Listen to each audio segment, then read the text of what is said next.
नमस्कार दोस्तों। रिसेंटली एक इंटरेस्टिंग इंडेक्स सामने आया है जिसका नाम है पब्लिक अफेयर्स इंडेक्स। इस इंडेक्स के तहत यहाँ पर यह देखा जाता है कि कौन सा राज्य गवर्नेंस के मामले में कितना अच्छा परफॉर्म कर रहा है और उसमें यह देखा गया कि केरला, तमिलनाडु, गोवा जैसे जो राज्य हैं वो उन्होंने काफ़ी अच्छा परफॉर्म किया है, लेकिन दूसरी तरफ जो यूपी हो गया, उड़ीसा हो गया, ज़्यादातर जो पुअरर स्टेट्स हैं उनका परफॉर्मेंस बहुत ज़्यादा खराब रहा है। तो हम इस वीडियो में जानेंगे कि ये जो पब्लिक अफेयर्स इंडेक्स है किसके द्वारा निकाला जाता है, क्यों निकाला जाता है, यहाँ पर क्या गवर्नमेंट का रोल है कि नहीं है, सब चीज़ को देखेंगे। चलिए आगे बढ़ते हैं। मैं हूं अंकित अग्रवाल और अपडेट के लिए आप मुझे फॉलो कर सकते हैं इंस्टाग्राम, फेसबुक और ट्विटर पर। मेरे लेक्चर की यह पीडीएफ आपको फेसबुक पर तो मिलेगी ही, प्लस साथ में आप मेरा टेलीग्राम चैनल ज्वाइन कर सकते हैं by searching Ankit Agrawal official. और अगर आप यूपीएससी की तैयारी कर रहे हैं तो आपके लिए सुनहरा मौका है। स्टडी IQ लाइव आपके लिए स्मार्ट कोर्सेज जिसके थ्रू आप अपनी प्रिपरेशन और भी ज़्यादा अच्छे तरीके से कर सकते हैं।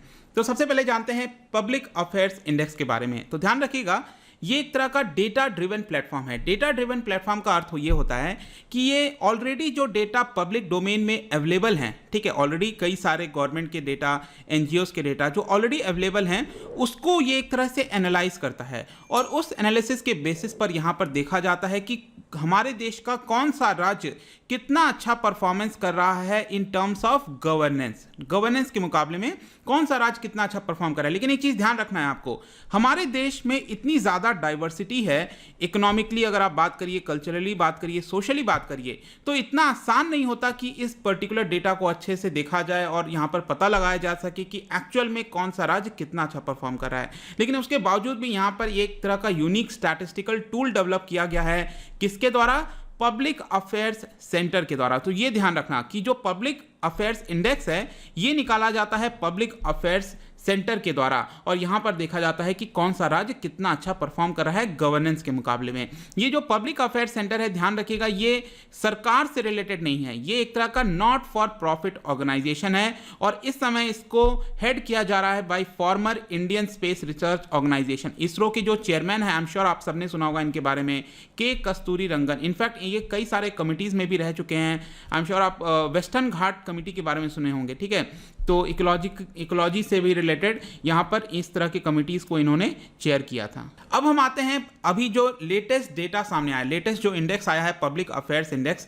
ध्यान रखिएगा, ये जो डेटा है 2019 का कंपेयर किया गया, इसीलिए पब्लिक अफेयर्स इंडेक्स 2019 इसको बोला जा रहा है। अब ये क्या होता है, पिछले 3-4 साल से ये इंडेक्स निकाला जा रहा है, तो हर साल इसमें कुछ चेंजेस किए जाते हैं। तो इस बार का भी जो एडिशन है वो पिछले साल के मुकाबले कुछ यूनिक है, कुछ अलग है। ऐसा क्यों मैं बोल रहा हूं? क्योंकि इस बार कोशिश की गई है कि जो UN का सस्टेनेबल डेवलपमेंट गोल है, आई एम श्योर आप सबने सुना होगा SDG के बारे में, जिसका टारगेट है 2030 तक अचीव करना। टोटल कितने गोल्स हैं? 17 गोल्स हैं।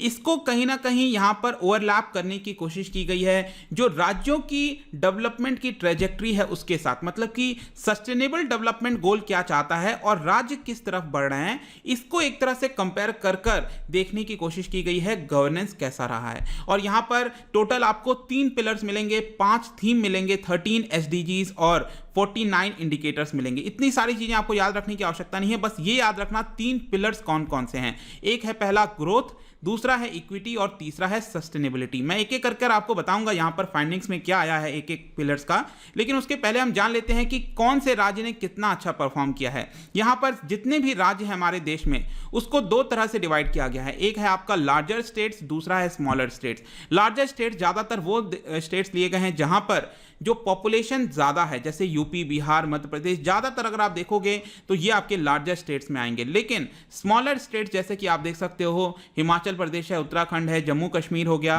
अब जम्मू कश्मीर को इसमें पूरा ही माना गया है, तो ये आप देख लीजिएगा। इसके अलावा नॉर्थ ईस्ट स्टेट्स में जैसे अरुणाचल प्रदेश है, नागालैंड है, मणिपुर है, मिजोरम हो गया, मेघालय हो गया, सिक्किम हो गया, ये सभी स्टेट्स स्मॉल स्टेट्स में लिए गए हैं। अब हम बात करते हैं रैंकिंग की। लार्ज स्टेट्स में अगर आप देखेंगे तो केरला, तमिलनाडु, आंध्र प्रदेश, कर्नाटका, इन्होंने सबसे अच्छा परफॉर्म किया है। और इसमें आपको पता चल रहा होगा कि ये जो चारों ही स्टेट्स हैं वो आपके सदर्न स्टेट्स हैं। तो एक तरह से आप कह सकते हो कि सदर्न स्टेट्स ने काफी अच्छा परफॉर्म किया है बाकी रीजन्स के मुकाबले। चाहिए। इसके अलावा पुअर जो परफॉर्मेंस रहा है, यहाँ पर आप देखिए झारखंड है, उत्तर प्रदेश और उड़ीसा, इनका परफॉर्मेंस सबसे लो रहा है। इसके अलावा अगर हम स्मॉलर स्टेट्स की बात करें तो इसमें यहाँ पर गोवा, हिमाचल प्रदेश, मेघालय, इनका परफॉर्मेंस बेटर रहा है। किसके मुकाबले?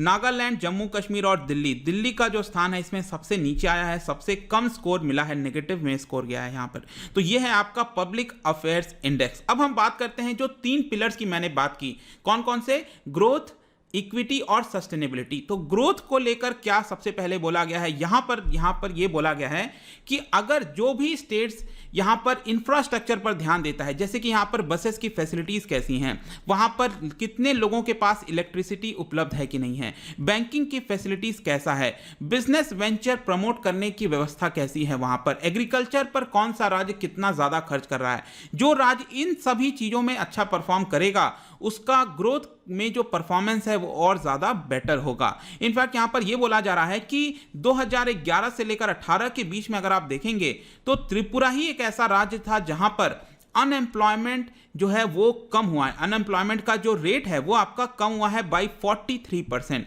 और ज्यादातर बाकी राज्यों में अगर आप देखिए तो अनएम्प्लॉयमेंट बढ़ा है। इनफैक्ट यहां पर गुजरात का स्पेशल नाम लिया गया है कि गुजरात में इतना ज्यादा ग्रोथ होने के बावजूद भी अनएम्प्लॉयमेंट जो है वो काफी ज्यादा है। इसके अलावा यह भी बोला जा रहा है कि इंफ्रास्ट्रक्चर का डायरेक्ट रिलेशन है ग्रोथ के साथ, तो यहां पर इंफ्रास्ट्रक्चर पर ज्यादा फोकस करना चाहिए, ऐसा यहां पर इस इंडेक्स के द्वारा बोला जा रहा है। तो यह हो गया ग्रोथ के फैक्टर्स। दूसरा है आपका यहां पर जो इक्विटी की हमने बात की। जब मैं इक्विटी कहता हूं इसका सिंपल अर्थ है एजुकेशन, हेल्थ, इस तरह की चीजों को इक्विटी पैरामीटर्स पर देखा जाता है।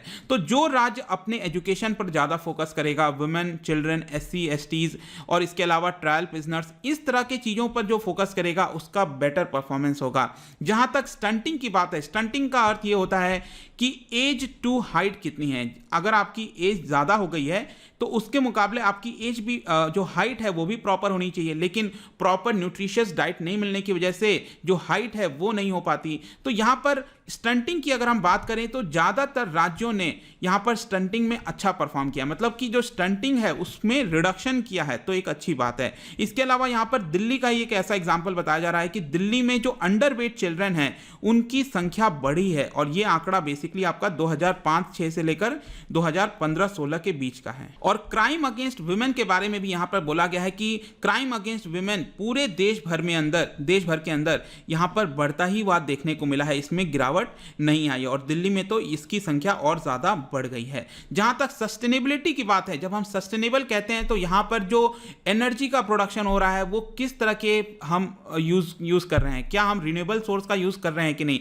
वही बेसिकली आपका सस्टेनेबिलिटी का मॉडल अपनाया गया है। और यहां पर यह बताया जा रहा है कि जो सदर्न स्टेट्स हैं उन्होंने काफी अच्छा परफॉर्म किया है सस्टेनेबिलिटी के फैक्टर में। यहां पर यह बोला जा रहा है कि जो रिन्यूएबल एनर्जी है उसका यूज सदर्न स्टेट्स काफी बेटर वे में कर रहे हैं। लेकिन यहां पर एक चौंकाने वाला आंकड़ा यह भी बताया गया कि जो स्टेट्स खराब परफॉर्मेंस कर रहे हैं इसमें 7 स्टेट्स का नाम लिया गया, और 7 स्टेट्स में अगर आप देखोगे जो 5 स्टेट्स हैं दोस्तों वो है आपके नॉर्थ ईस्ट के स्टेट। तो ऑलरेडी आपको पता है कि नॉर्थ ईस्ट में काफी ज्यादा हरियाली है, काफी अच्छा एनवायरमेंट है, तो वहां पर अगर हम पोल्यूशन करेंगे तो एक तरह से उनके जो एनवायरनमेंट है उसको भी नुकसान पहुंचेगा। तो नॉर्थ ईस्टर्न स्टेट्स में नागालैंड, मणिपुर, मेघालय, त्रिपुरा, सिक्किम, यहां पर हमें ज़्यादा और रिन्यूएबल एनर्जी अपनाने की आवश्यकता है। तो ये सारी चीज़ें हैं। और यहाँ पर वेस्ट बंगाल का एग्जाम्पल लिया गया कि वही एक राज्य है जिसने अपना जो फॉरेस्ट कवर है उसको इंक्रीज किया है, तो जिसने सबसे ज़्यादा फॉरेस्ट इंक्रीज किया। और भी कई सारे स्टेट्स ने किया है, लेकिन वेस्ट बंगाल ने